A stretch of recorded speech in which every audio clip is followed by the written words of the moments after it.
Hi friends, welcome back to Sakhi. Shashikanth Purushottam గారికి ఆదిత్య ఆనంది భార్యాభర్తలని చెప్పేస్తాడు.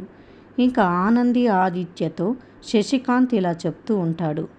ఈరోజు మీ పెళ్లి రోజు. మీ పెళ్లి జరిగిన దగ్గర నుంచి ఈరోజు వరకు మీ జీవితంలో ఎన్నో అందమైన జ్ఞాపకాలు ఉన్నాయి. ఏవో చిన్న చిన్న గొడవలు మీ నూరేళ్ల జీవితాన్ని నాశనం చేయకూడదు.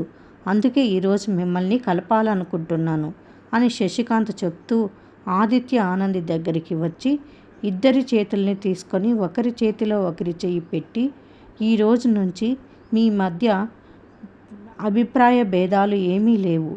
ఈ రోజు నుంచి మీరు భార్యాభర్తలు. మిమ్మల్ని ఎవరు విడదీయలేరు. అది ఎవరైనా సరే. ఆఖరికి ఆ దేవుడు కూడా మిమ్మల్ని విడదీయలేడు అని చెప్తూ ఉంటాడు. ఇంకా సునంద నిద్రలో నుంచి లేచి నో అని గట్టిగా అరుస్తుంది. పక్కనే పడుకొని ఉన్న శశికాంత్ లేచి సునంద ఏమైంది అని అడుగుతాడు. ఏమీ లేదండి అంటుంది. ఏమీ లేకపోతే మరి ఇంత పెద్దగా ఎందుకు అరిచావు అని అడుగుతాడు. ఆదిత్య ఆనందిల పెళ్లి రోజు రేపే కదా. వాళ్ళిద్దరిని పార్టీ హౌస్తో కలిపేసినట్టు కలొచ్చింది.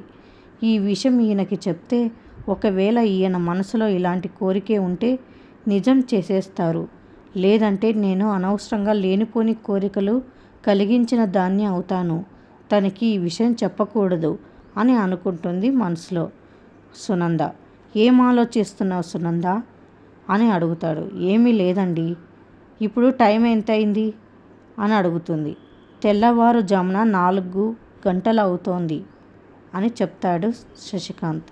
తెల్లవారుజామున వచ్చిన కలలు నిజమవుతాయంటారు కదా, మీకు ఎప్పుడైనా అలా జరిగిందా అని శశికాంత్ని అడుగుతుంది.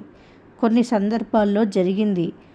అంటే పార్టీలో ఆదిత్య ఆనంది కలిసిపోతారా అని సునంద భయపడుతుంది. మరిన్ని అప్డేట్స్ కోసం ప్లీజ్ సబ్స్క్రైబ్ చేయండి. Thanks for watching.